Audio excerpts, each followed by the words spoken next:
Okay, Mina, ohayo gozaimasu. Okay, today mga kapatid, we will study the doctrine of the impersonal love for all mankind. This is one of the problem-solving device na na-discuss earlier briefly discuss or nasabi kanina ni Brad Christian sa topic niya, okay, sa Sunday School. And we will reflect this topic in 1 Peter chapter 3, verse 8 to 9. Itong doctrine na ito, mapatid, naguturo sa atin, this is one of the greatest challenges sa Christian life. How to love people who are difficult, unkind, or even hostile to us. Many people believe love must be earned. The Bible teaches something different, mapatid. God's love is based on His perfect character, not on the worthiness of the person receiving it. As believers grow spiritually, then learn to love others with the same kind of gracious attitude.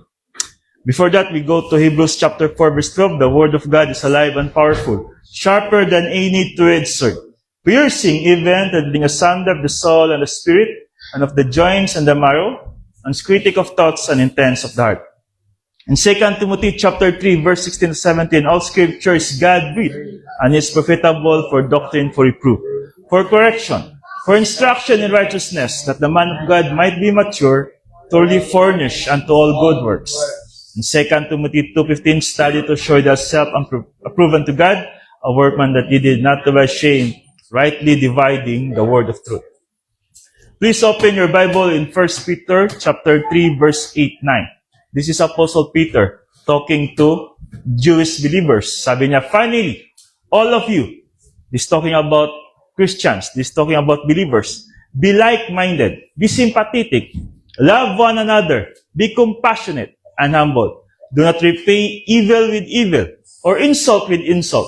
On the contrary, repay evil with blessing, because to this you were called, so that you may inherit a blessing.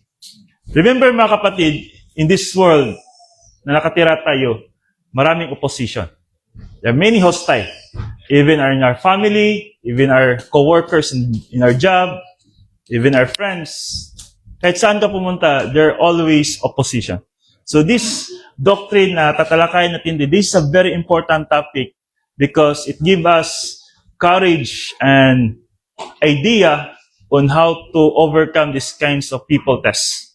Okay? Okay, so magsimula tayo dito sa word na like-minded.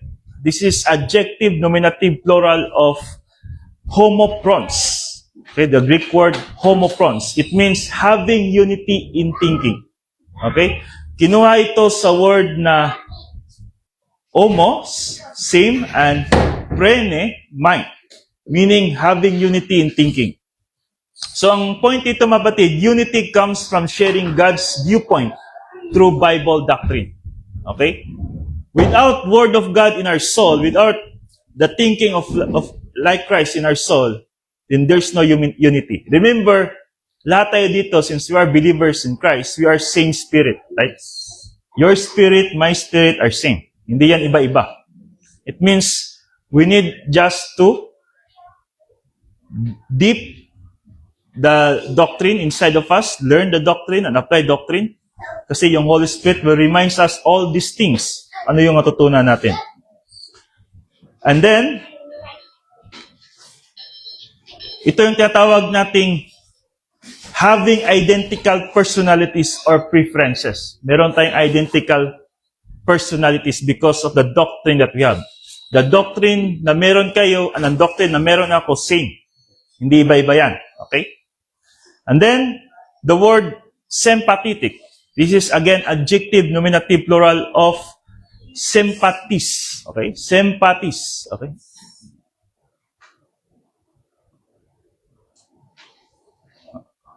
Okay, sympathies. It means sharing another person's joy or sorrow.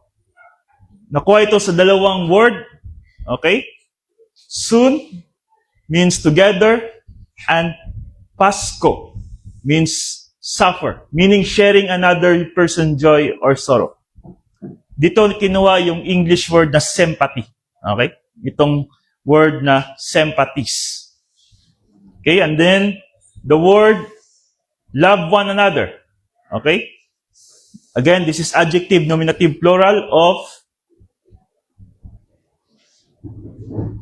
okay? Pila dis foi. Okay? And this means, mapatid, brotherly love.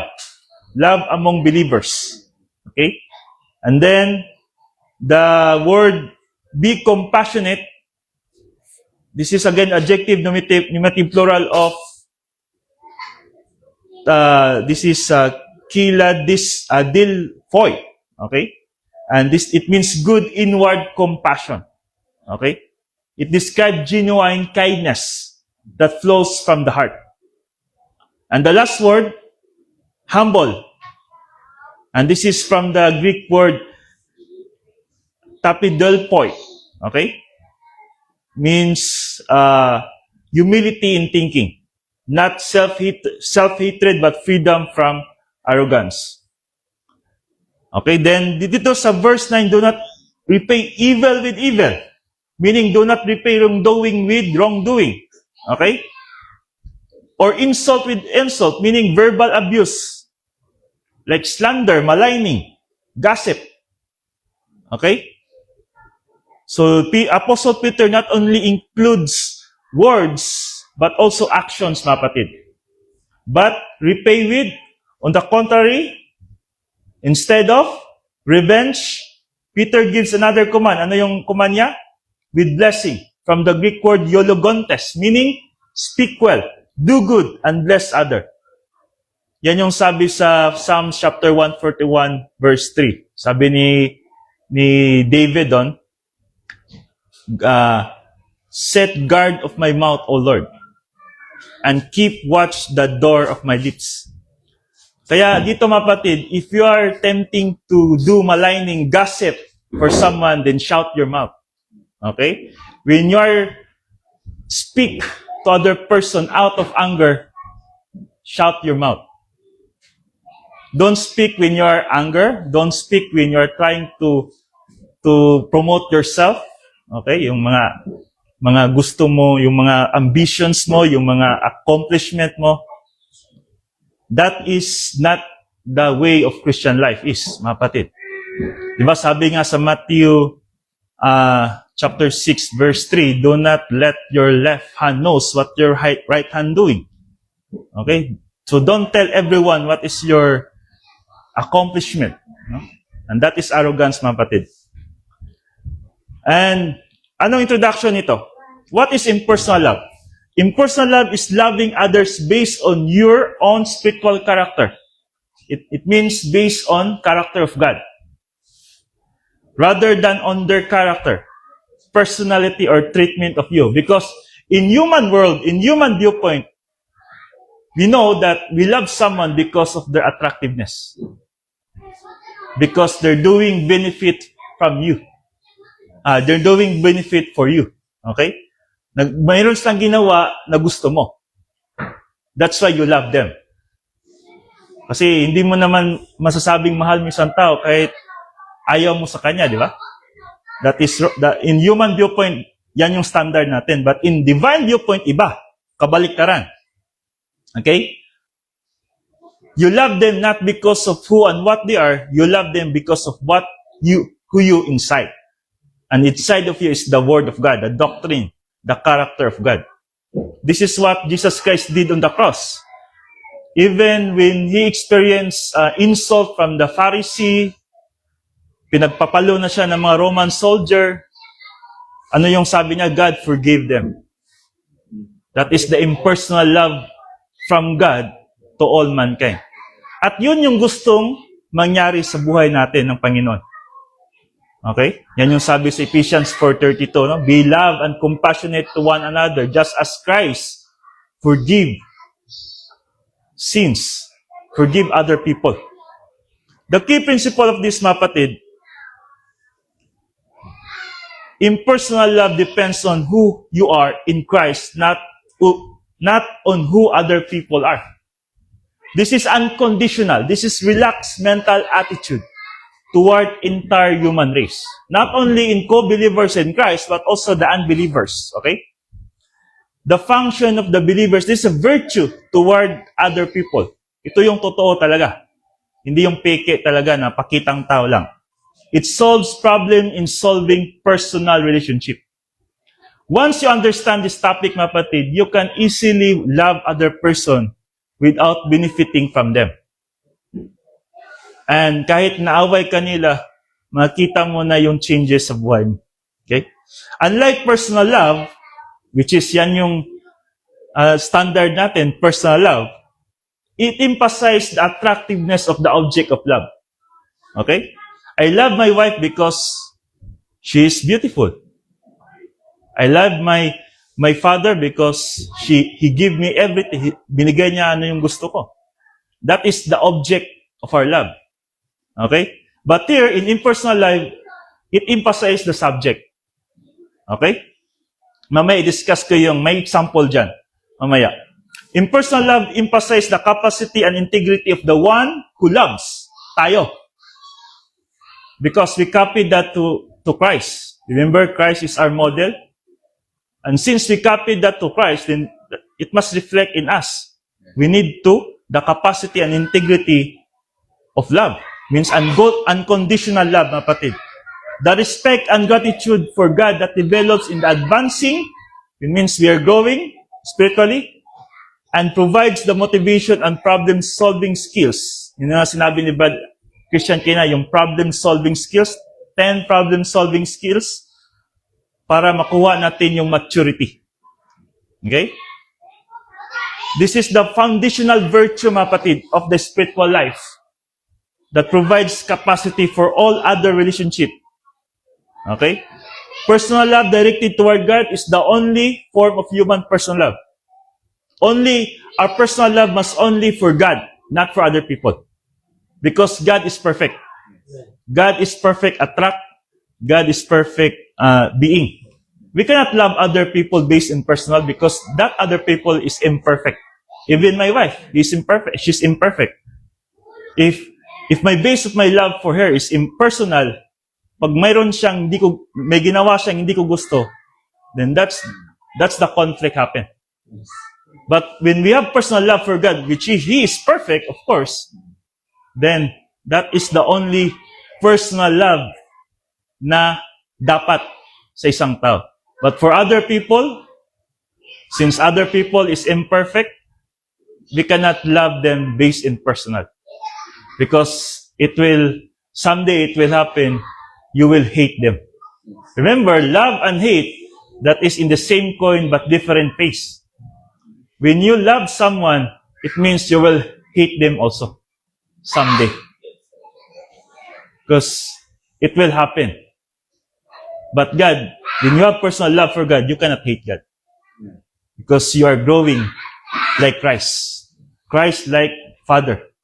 And He's willing to give everything for the Father. So that is, God is worthy of unlimited trust and reverence, mga kapatid. Okay? So this is the divine dynasty na meron tayo in Christian life. Okay? Remember, in Gate 1, okay, some of you, I discussed this already in our Bible study. This is the power, which is the feeling of the Holy Spirit.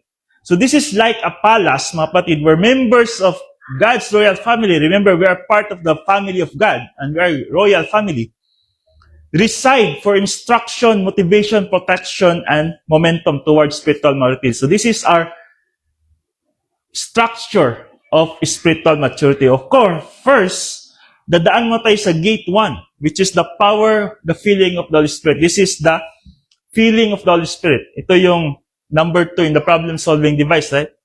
When you rebound, when you confess your sin, you are filled with the Holy Spirit or fellowship of the Holy Spirit. So you cannot do anything. For example, you cannot love other person without feeling with the Holy Spirit.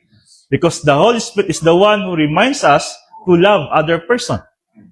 And then basic Christian modus operandi. This is the thinking of Christ. Okay? Yung mga standard ng Panginoon, yung commandment niya para sa atin. And then yung gate 3, enforce and genuine. I cannot discuss this to you because this is a very broad topic, mga kapatid. But I give you a counting kaalaman lang dito. And we are here now in gate 4, to momentum, perception, application, Bible. This is application. Lahat ng natutunan mong doctor, you need to apply. Yan yung sabi sa James 1:22, di ba? Not just a listener, a hearer, but a doers. And then dito na pumapasok yung gate 5. Personal love for God. This is what we discussed last week. Personal love for God the Father. Bakit nauna ito kaysa impersonal love for all mankind? Because once you love God, it means you love other person. Yan yung sabi sa 1 John 4:20, di ba? Whoever claims to love God and hate his brother and sister is a liar. Right? You cannot love your brother and sister if you do not love your brother and sister whom you have seen, nakikita mo sila, then it means you cannot love God na hindi mo nakita. And this is the command of God for us. If you love God, then you must also love your brothers and sisters. That's why this gate 5 and gate 6, the personal love for God that I discussed last week, and today I discussed the impersonal love for all mankind, this is double gate. Once you open the gate 5, it means you open the gate 6. Makikita mo yan, mapansin mo yung sarili mo, why hindi ko pa rin, I still hate for this person. At it means you are not yet in the spiritual adulthood because nag-start yung spiritual adulthood sa gate 5. The spiritual childhood, gate 1 to gate 4. But in gate 5, ito yung biggest step sa isang Christian. Dito mo ma-realize mo, I'm now advancing in my spiritual life. I'm now growing spiritually. Kasi lahat ng mga insult na natatanggap ko sa kapwa-tao, wala nang hatred. Pinipray ko na lang. Yan yung sabi sa Matthew 5, Matthew 7, di ba? Matthew 5:43, that pray for those who persecute you. Love your enemies and pray for those who persecute you. Yan na yung response mo when someone hurting you, when someone cursing you, when someone being opposite to you, mga kapatid. Yan, ito yung divine dynasty, ito yung palace natin sa loob natin in our soul. Okay?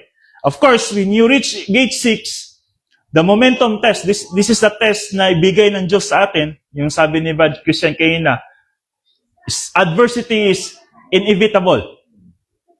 Hindi mo kayang iwasan yan. Just like a rain in the heaven, hindi mo kayang iwasan yan. Ang kailangan mo payong to protect from the rain. So the Word of God is our protection against adversity. And if wala kang payong, basa ka talaga. Pag wala kang Word of God, ma-stress ka talaga. Kaya maraming believers ngayon, though they are saved, they are believers, but they are still in anxiety. Stress pa rin. Why?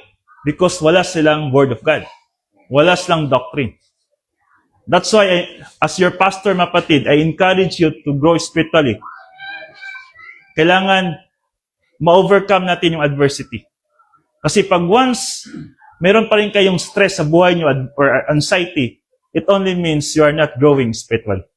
Okay? And then, of course, when you reach the gate 7 and you overcome the momentum testing, ano yung mga momentum testing? Like people test, like disaster, like thought test, yung mga sistema sa mundong ito. When you overcome different kinds of tests sa buhay mo, then you will reach the gate 8. This is the last gate kung saan dito na yung ultimate goal natin as Christian, no?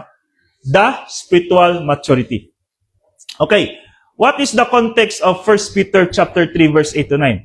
Living as Christ's representatives. Remember, this is one of our responsibilities, mga kapatid. Live like Christ.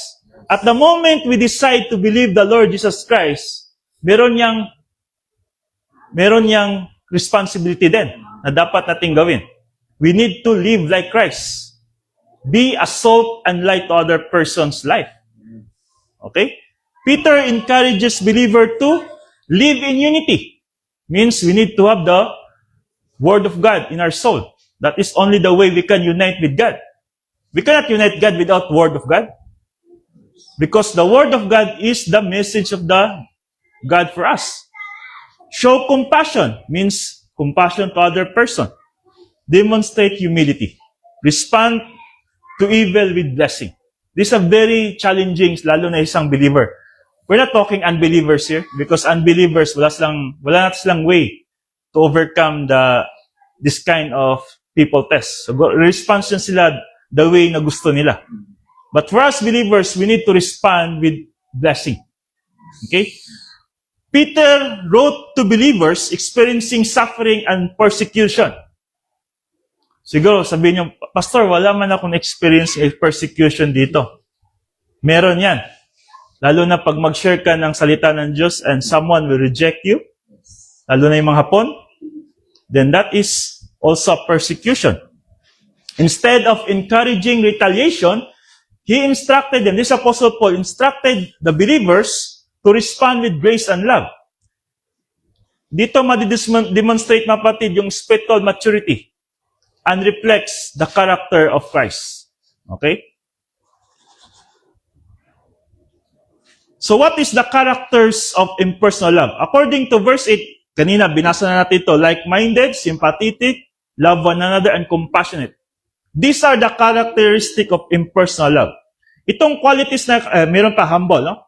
These qualities describe a believer who is controlled by the Holy Spirit. Pag meron kang ganito, it means you are influenced by the Holy Spirit. You are not controlled by the sin nature. Diba, remember, there are only two, you are not in the middle, diba? There are only two na controlled ka. Either sin nature or the Holy Spirit. Yan yung sabi sa Galatians 5:16. Impersonal love is not passive.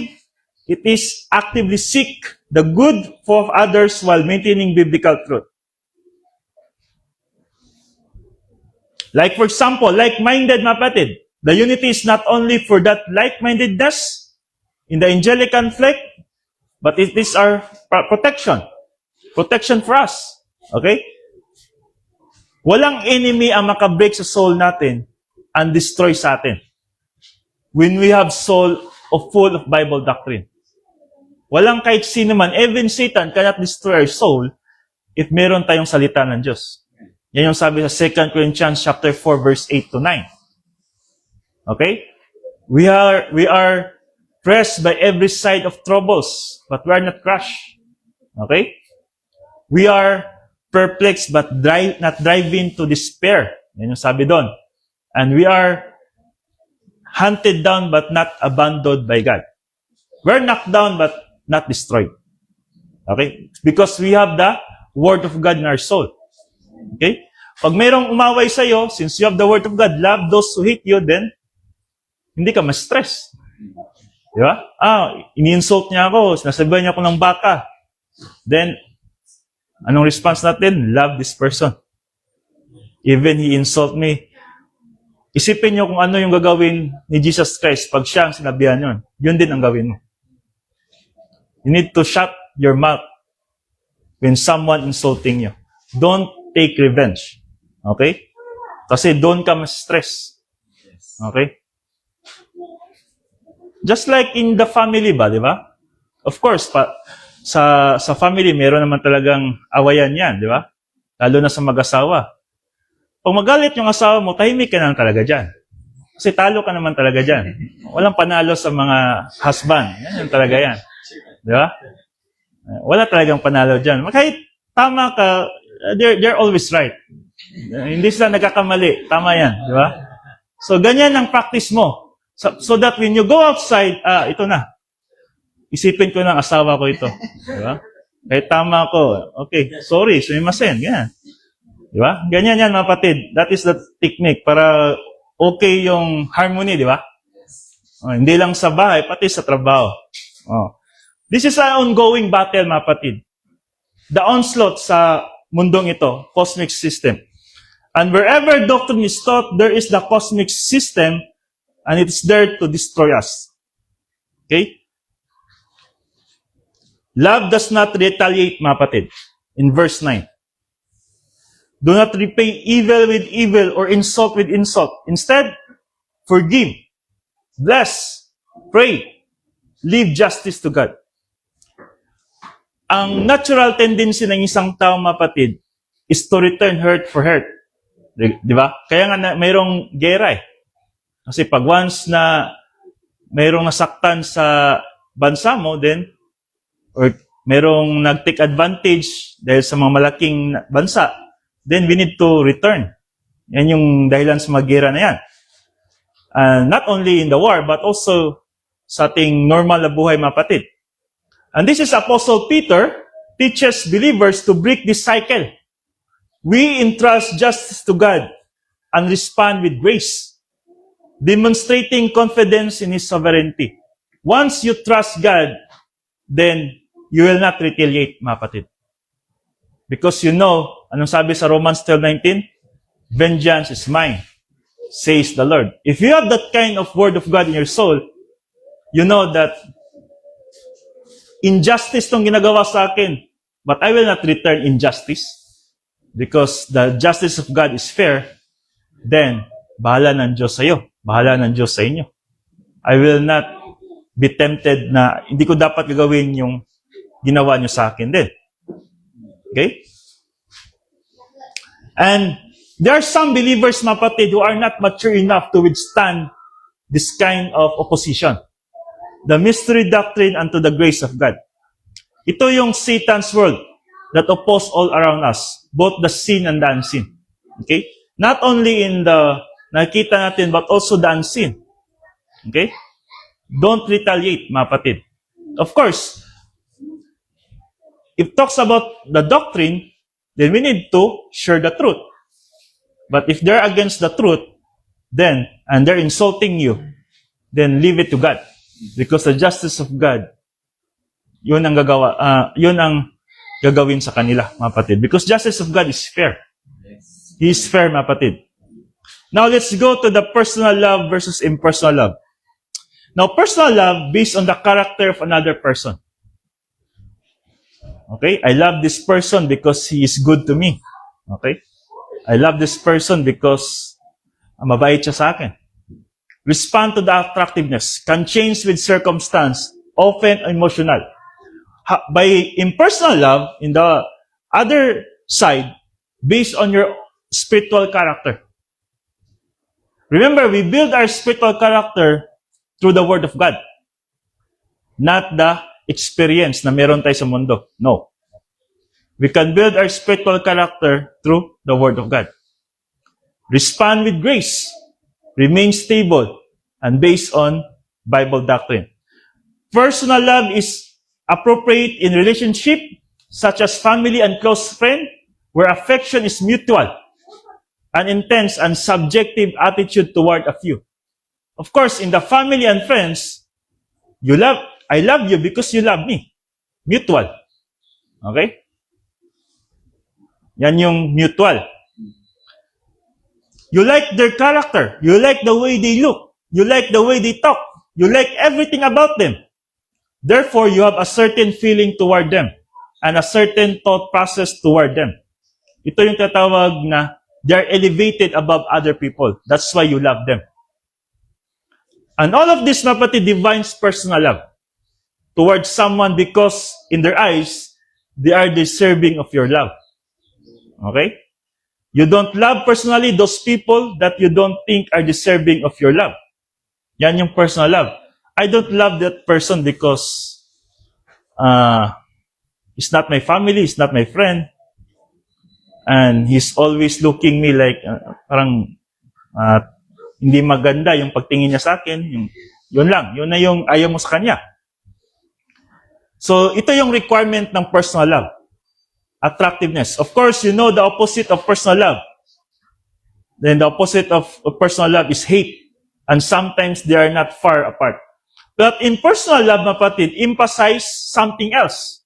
It emphasizes the capacity and the integrity of the one who loves. Tayo. Not the object, but the subject. I love this person even though hindi ko siya kilala. At masama yung tingin niya sa akin because of my integrity, of my capacity.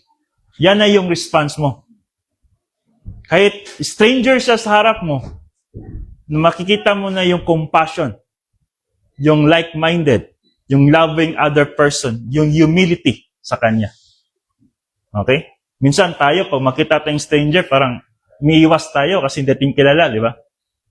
But when you are rich in the spiritual maturity, when you open the gate 8, or maybe in gate 6, kahit stranger yan na sarapan mo, you will show your love. At maramdaman ng tao yan. Iba to Iba tong tao na to. Kahit ngayon lang kami nakita, nakuha niya agad yung parang yung trust. Yung parang ganun ba? Yung madali na kaming lalo na pag mag-share kayo ng salita ng Diyos.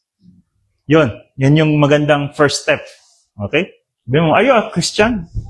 And then, malayo na kayong mapupuntahan niya. Okay? So, it flows from God's character in us, mga kapatid. It is a relaxed and objective mental attitude toward everyone. Ito yung makapagbigay sa atin ng relaxed mental attitude when we have the impersonal love for all mankind. Hindi ka na ma-stress sa mga taong kasama mo, sa bahay, sa trabaho, nag-school ka man, hindi ka na ma-stress. Kasi nga, meron ka ng impersonal love. Kung kayo na-stress sa mga kasama ninyo, sa family ninyo, then you're not yet there. Wala pa kayong impersonal love. Pero ngayon, pag once na nag-grow kayo, then lahat ng mga tao na sa paligid mo, hindi ka na ma-stress. It means you are now open the gate 6. The double gate, the gate 5 and the gate 6. Okay? Toward everyone, friend or enemy, worthy or unworthy, pleasant or obnoxious. Yan yung impersonal love. Impersonal love is a relaxed and objective toward everyone. This is an amazing statement, mga kapatid. Okay, this is an amazing topic. Now, for example, I love you. I is the subject, love is transitive verb, and you is the object. Meron pa naman tayong mga English teacher dito, no? I hope this is tama itong grammar ko dito. Now, impersonal love is emphasize subject. Me. Emphasize me. Demands integrity in subject. It demands my integrity. Requires no personal acquaintance. Directed toward all. Unconditional. And personal love is emphasize object. We love God because He is perfect. He's the one who saved us. That is personal.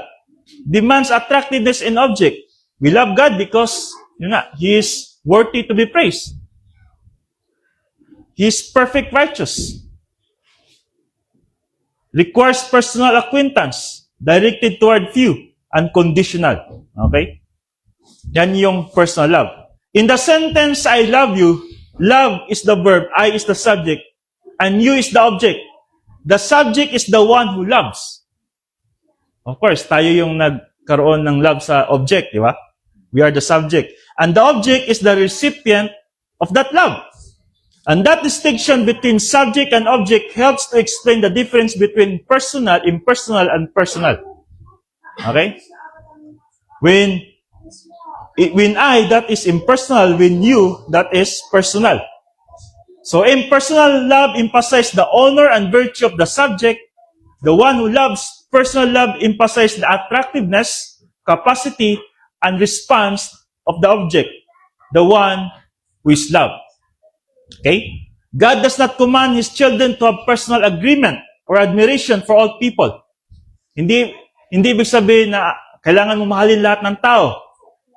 I-admire yung lahat ng tao. I mean, that is impossible task about imperfect creatures. But He does command them to demonstrate virtue. And that is virtue is love, mga kapatid.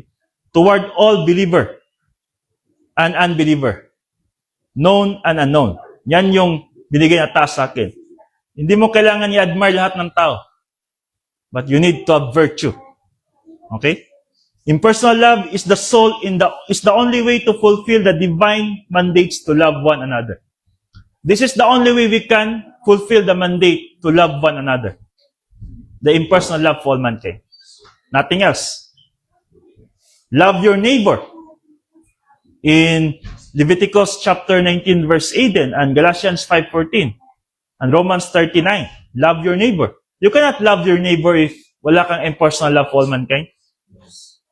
You cannot say, the neighbor is the one who side with you. That is your neighbor. Every time na meron kang kasama, that is your neighbor. And you cannot say, I love you, if wala kang impersonal love for all mankind.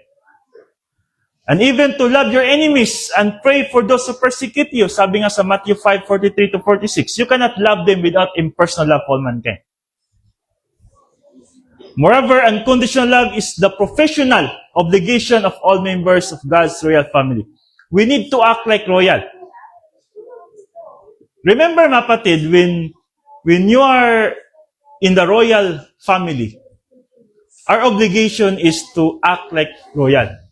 Kung makita nyo sa UK or dito sa Japan, di ba, yung mga royal family, hindi yan basta-basta ang lumalabas sa public. Meron yan silang standard na sinusunod.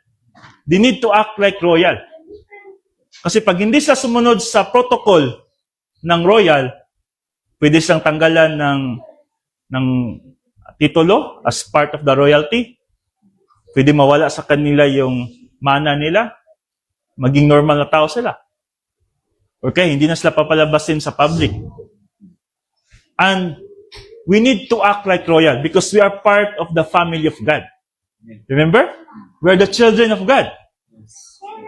Since we need to act like royal, we need to follow the protocol of God. And what is the protocol of God? Love your enemies. Pray for those who persecute you. Love your neighbor. Love one another. We need to present Christ in the devil's word, mga kapatid. Represent God in devil's word. Yan yung sabi sa Ephesians chapter 5, verse 1-2. Follow God's example. Dear as dearly loved children, and walk in the way of love, just as Christ loved us and gave Himself for us, a fragrant offering and sacrifice of God.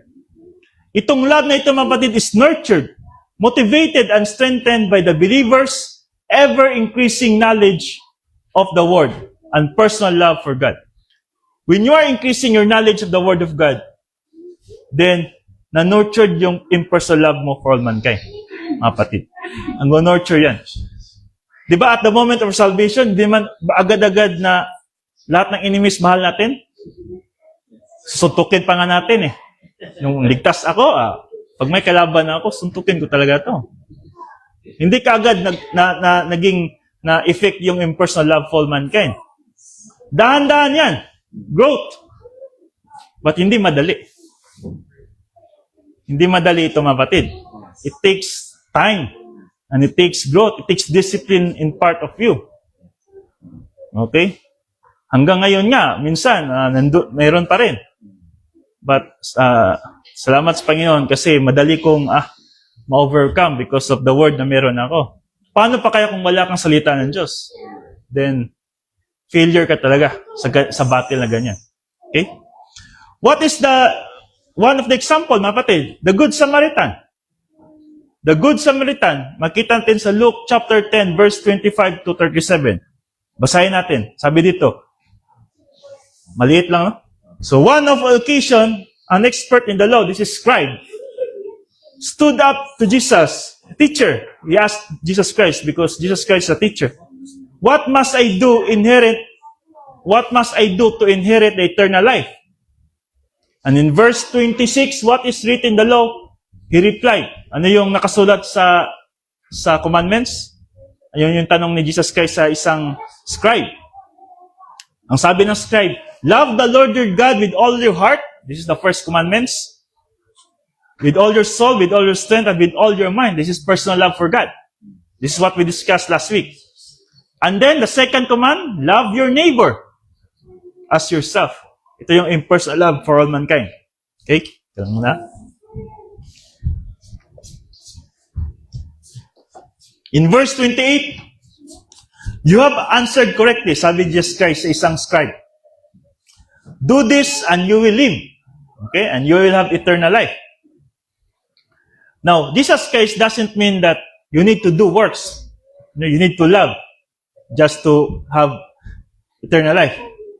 Kasi dito, mapatid, kailangan believer ka muna bago mo magka-love sa isang tao, di ba? So, it emphasizes you need to believe me first before you can love other person. Of course, we need to have relationship first to God before we can apply His teachings. In verse 30, in reply, Jesus said, a man was going down from Jerusalem. Ito na yung story sa Good Samaritan. From Jerusalem to Jericho. When he was attacked by the robbers, they stripped him on his clothes, beat him, and went away, leaving him half dead. Ito yung isang tao na yon. A priest happened to be going down the same road, and when he saw the man, he passed by on the other side. Yung priest, yung Pharisee, nakita niya yung kawang-awang tao na yon, hindi niya titinulungan. Walang impersonal love. Okay? And then, a Levite, when he came to the place and saw him, passed by on the other side. Same din sa Levite. Remember, this Pharisee and Levite, ito yung, kumbaga sa status ng mundo natin, isa sa mga tinatingala ba ng mga tao. Kasi yung Pharisee, of course, sa temple, sila yung mga mabait, mga nilook forward ng mga tao kasi magandang mga ugali, ganyan. Mga religious persons. Itong Levite naman, ito yung mga siguro sa politics side, mga respetadong mga tao, ganyan. And then, a Samaritan, as he traveled, came where the man was, and when he saw him, he took pity on him. Now, the Samaritan, ito yung mga tao na nireject sa panahon natin, ito yung mga nireject ng mga tao, itong mga Samaritan. Kasi during sa time ni Jesus Christ, yung mga Samaritan, they are half Jews and half Gentiles. And because nga ayaw ng mga pure Jew na magkaroon ng parang fellowship sa mga Samaritan, kaya nireject nila yan. Sa business, any kind of profession na may Samaritan, ayaw nila. Ayaw nila. That's why itong mga Samaritan, ito yung mga sa lipunan ba, ito yung nasa gilid lang. Walang say sa Israel. But what happened in this story, mapatid, ito pa yung tumulong. Okay? And then, he went to him and bandaged his wounds. Ito yung ginawa ng Samaritan. Pouring on oil and wine. Remember, with pouring oil and wine, it implies, mapatid, that he take care of this person. Kasi yung oil and pouring on oil and wine, it emphasizes na ano yung mga meron siya, ibibigay niya talaga. Okay? Then he put the man on his own donkey, brought him to an inn, in a hotel, and took care of him. Gabi, no? Kung ikaw siguro, okay na yun. Basta yung wound, okay na. Di ko na, ako pa magbayad sa hotel. Para naman swerte yung tao nito. Siguro, ikaw, kung ganun yung situation mo, ganun yung gawin mo. But this time, the Samaritan, hindi pa siya nakontento, dinala pa niya sa hotel. Okay? And then, the next day, he took out of 2 dinar, yung natitirang pera niya, kinuha niya, and gave them to the innkeeper, yung may-ari ng hotel. Look after him, he said, and when I return, I will reimburse you for any extra expense you may have.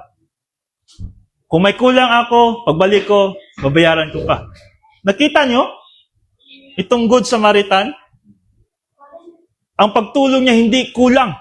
Sobra-sobra. Hindi yung, okay na yun, basta nagamot ko na yung sugat niya, tama na yun. But dito, dinala pa niya sa hotel, binayaran niya, at kung siguro, kumain yung tao na yun, siya pa magbayad. Di ba? Grabe. Kaya kung magtulong ka, mapatid, buhos mo na. Huwag yung pautay-utay, yung, okay na yun. Di ba? Then dito sa verse 34, which of these 3, yung Pharisee, yung Levite, at saka yung Samaritan, do you think was a neighbor to the man who fell into the hands of robbers? The scribe replied, the one who had mercy on him. Jesus told him, go and do likewise. It means, of course, you cannot have love to other people first if you have no relationship to God. Because the only way we can love other person is because we have relationship to God. And we follow His commanded to us, mapatid. And this time, the Good Samaritan showed kindness to someone he did not know and who belonged to a group that often opposed his own. Grabe, no? Ito palang tao na tinulungan ng Samaritan, ito yung mga tao nag-oppose sa kanya.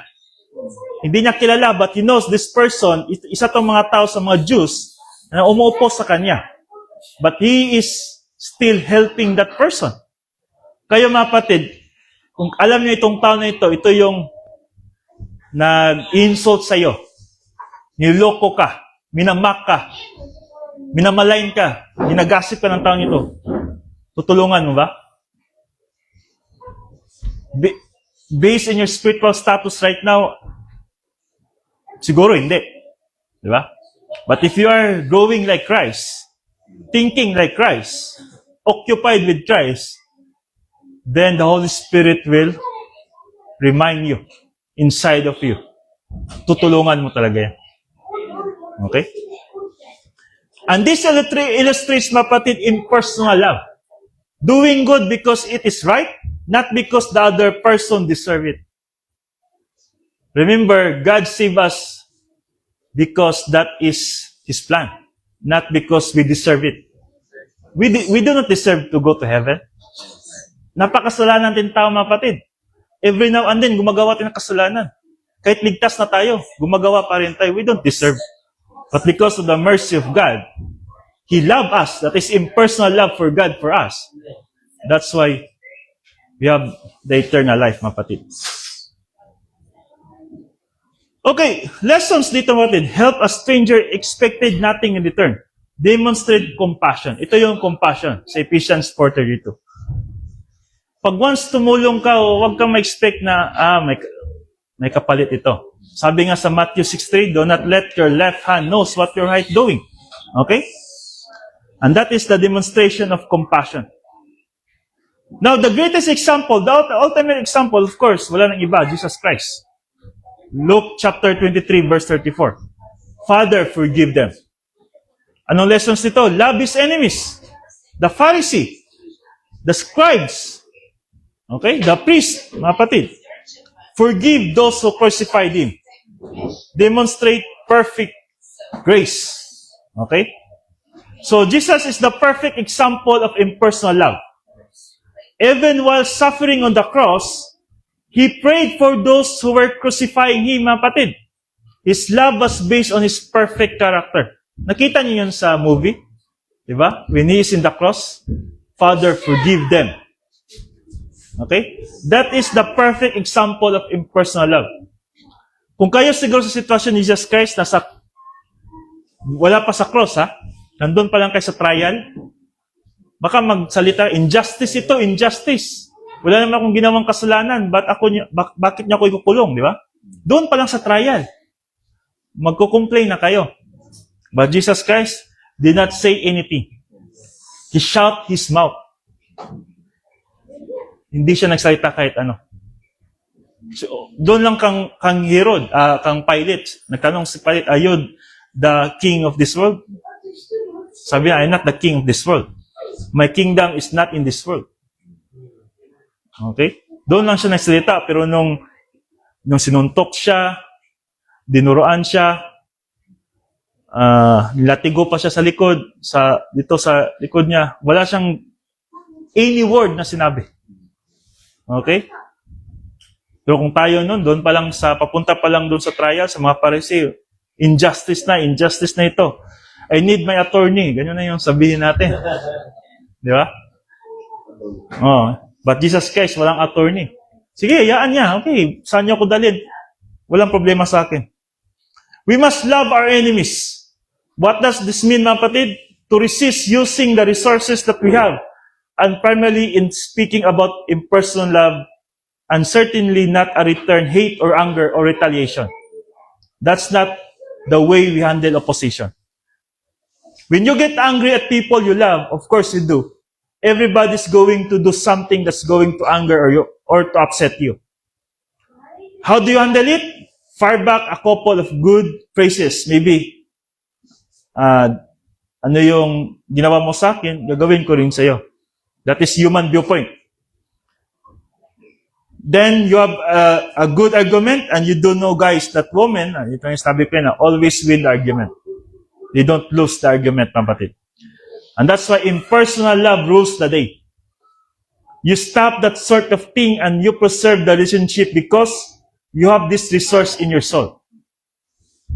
Okay? The relationship, it will be strong because of preservation. And nangyari yung preservation because of impersonal love. Tingnan niyo yung mga artists. Bakit nagkakahiwalay? Mga gwapo, mga maganda na. Bakit nagkakahiwalay? Because they're only love their partner based on personal. Like Angelina Jolie and Brad Pitt, kung isipin mo, perfect na yung mukha ng mga taong yan. Pero bakit naghiwalay? Kasi nagsawa na daw. Umay na daw. And that is not true love. That is personal love. Okay? Kaya when you have partner, mapatid, or when you are married, hindi talaga may iwasan na pag once may ginawa yung partner mo, or husband or wife, na mali sa harapan mo, then parang na yung love, hate na. At doon nangyari, madalas talaga nagkakaroon ng hiwalayan, divorce. Dito sa Japan, also pa naman yan. Maliit na problema lang, divorce kagad. Kasi sa kanila, just like a piece of paper, yung marriage. But we as believers, we need to, this is our vows, not for that person, but for God. Yes. And the commitment na meron tayo sa Panginoon. So, that's why, if you have impersonal love for that person, for that partner na meron ka, then you can preserve your relationship. Pag wala kang impersonal love, darating yung araw, maghihiwalay talaga kayo. Kasi nawala yun ang attractive ng isang tao, nawala na yung kasexy ng asawa ko, okay? Nawala na yung pagkaganda, pagkamabuting tao ng taong ito. No, not only your wife or your husband, maybe your children also. No, feel disappoint ka pag mayroon sang ginawang mali. Di ba? And doon na, nagkaka-problema na yung relationship ninyo. Okay? That's why you need to apply this impersonal love. In your relationship, in your family. Kasi once na-apply mo ito, then mapreserve talaga yung love niyo sa bawat isa. Okay? We don't personally hate those however who are in opposition to Christ or to doctrine. We use impersonal love. Okay? How to do impersonal love? Okay? Learn Bible doctrine, be filled with the Holy Spirit, thinking like Christ, practice forgiveness, personal love for God the Father, and trust God's justice. And see others through God's grace. Ito yung practical steps, mapatid.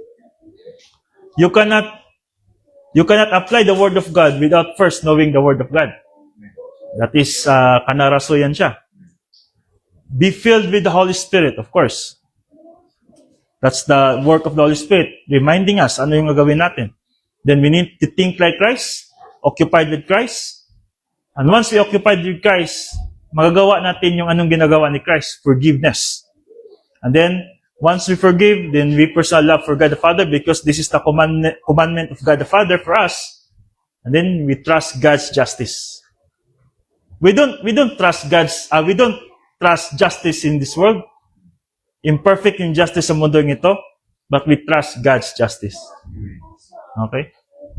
Kaya pag once mangyari sa buhay ninyo, mapatid, darating yung panahon that there's disasters come in your life. For example, pinatay yung mahal nyo sa buhay. Then, have faith on God's justice. Okay? Of course, there's a justice system in this world, but hindi ganun katibay, hindi ganun katulad ng Panginoon na sobrang fair talaga. Especially kung yung tao na yun is yung influence, mataas yung influence, then don't expect the fair justice in this world. Don't expect, mga kapatid. Kaya kung once meron kang injustice na na-experience, don't respond with injustice. Trust God's always. Because the justice of God, darating talaga yan. And then see others through God's grace. Grace, this is a technique, grace orientation. We save by grace, we need to live like grace. And we die in grace. Okay? Impersonal love cannot be produced by human effort alone. It develops as believers matured spiritually and allow God's word to shape their thinking and responses. Impersonal love is the believer's virtue toward other people. And that virtue grows as the believer grows spiritually. Now, see, gaining impersonal love is not that hard. It simply means you grow and impersonal love grows in your soul. It is a product of a spiritual growth, kapatid.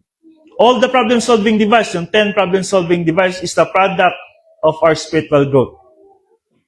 You continue to grow and impersonal love begins to form in your soul. But you ought to know what it looks like and how it acts. Unlike personal love, which emphasizes the attractiveness of the object of the love.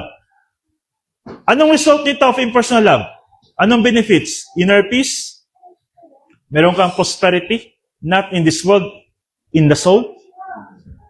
Stable relationship? Ito na yung preservation sa relationship sa ating family, friends, or anyone na nasa paligid natin, neighbor natin.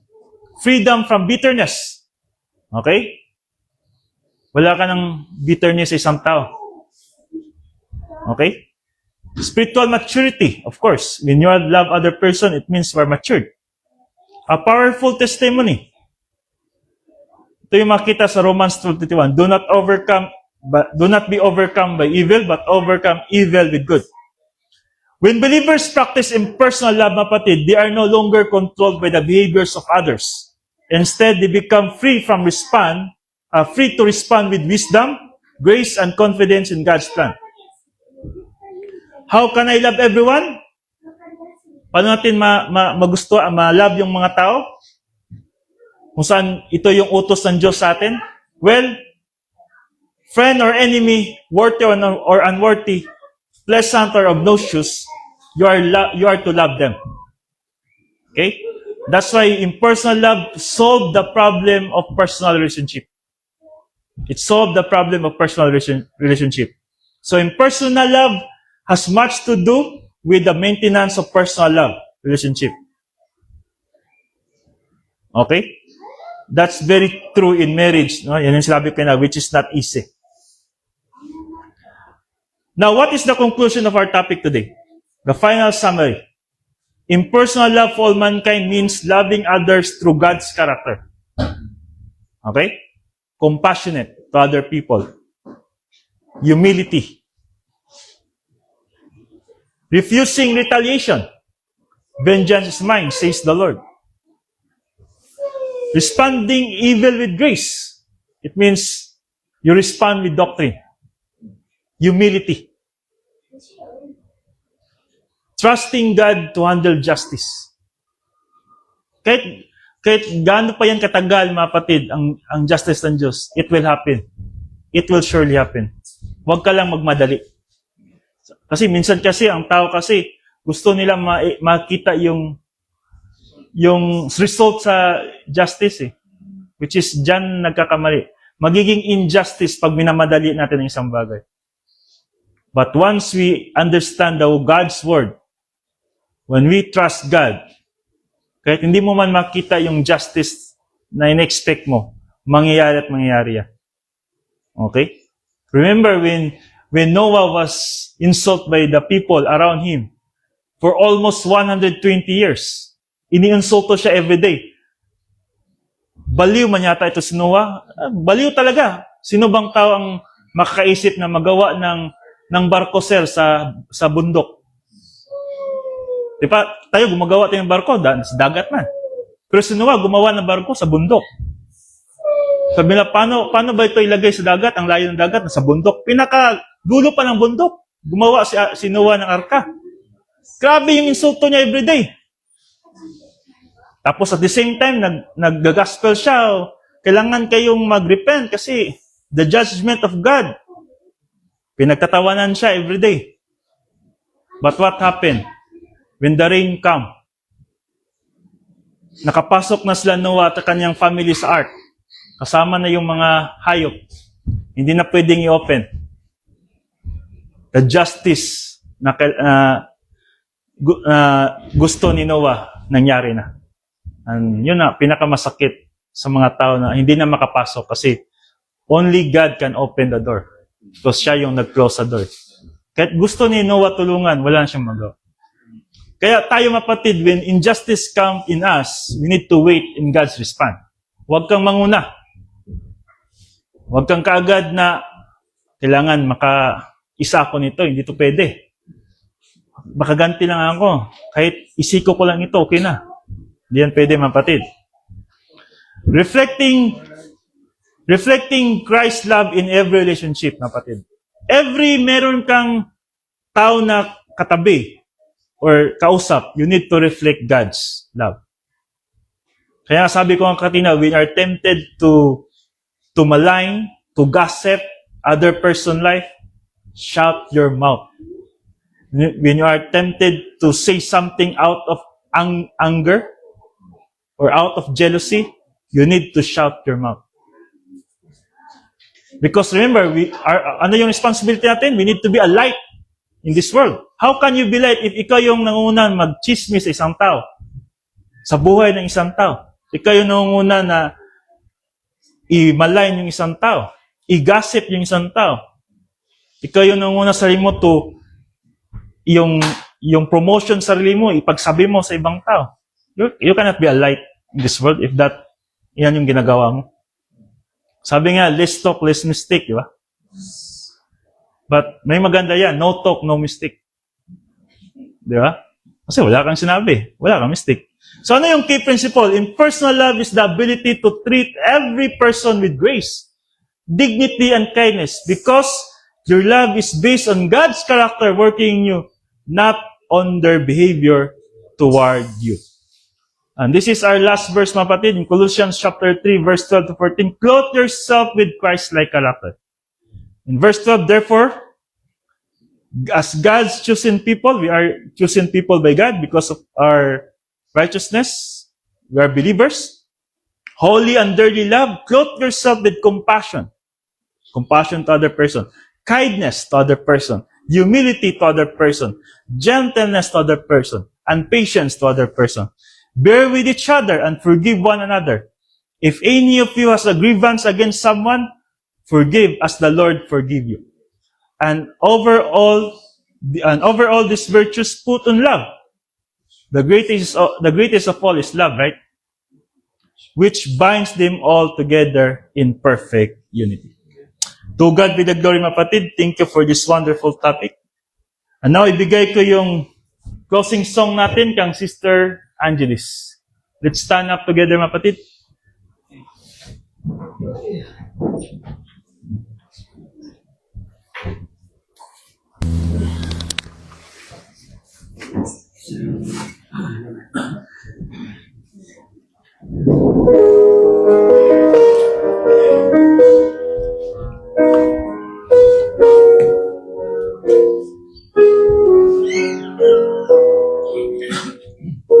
In the highways and byways of life, many are weary.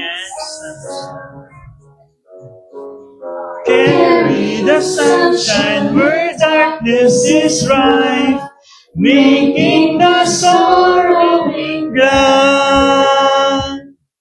Make me a blessing.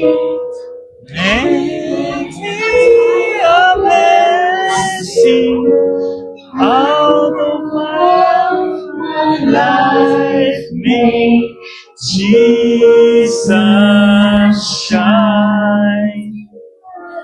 Make me a blessing, oh Savior, I pray.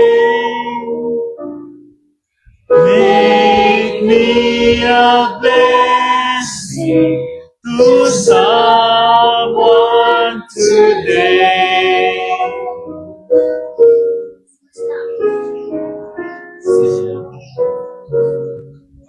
Tell the sweet story of Christ and His love. Tell of His power to redeem. Others will trust Him if only you prove to every moment you live. Make me a blessing. Make me a blessing out of my life. Make Jesus, shine. Make me a blessing, oh Savior, I pray. Make me a blessing to someone today.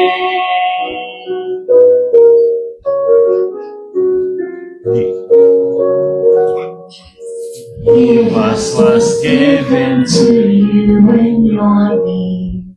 Love us, the Master, love to you. Be to the helpless a helper indeed.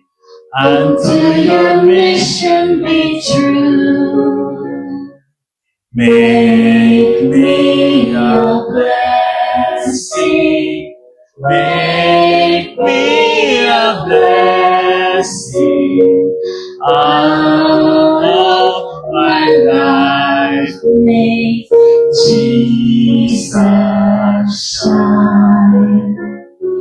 Make me a blessing, oh Savior, I pray.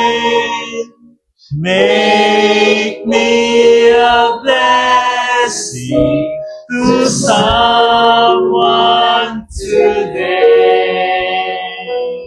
To someone today. Amen. Yes, Father God, make me a blessing to someone today. We can only do this, Father God, through the impersonal love for all mankind. Thank you for this amazing topic, a wonderful topic, Father God, that we can easily overcome the different kinds of personal relationship to other people. Even they are hostile to us, even they are opposition to us, even they are friend to us, enemy to us, because of the impersonal love for all mankind, we can easily love them. And that is the true love, Father God, unconditional love. Thank you for this group, for these people na nandito physically and also in online, Father God, nakinig sa amin. I hope and I pray na bawat isa nandito and online will grow in grace and the knowledge of our Lord Jesus Christ. Because this is our goal. Ito yung eternal, Father God. Not our jobs, not our money in the bank, not our family. But this is the eternal. Your word is eternal. And we need to put this in our soul. Kasi ito lang yung dadalhin namin, pag-uwi namin sa langit, Father God. Thank you for their support sa lahat na nandito, and their humility and their positive volition sa pagkinig ng salita mo. And of course, to the help of the Holy Spirit inside of us, thank you, Father God. Because this is the one who helped us to understand your word. And also sa another week na harapin namin, marami naman kami mga people test na harapin, then we need to remind, Father God, your topic today, the impersonal love for all mankind. We give back glory and honor to you through your Son, Jesus Christ, our Lord and Savior. Amen. To God be the glory, mga kapatid.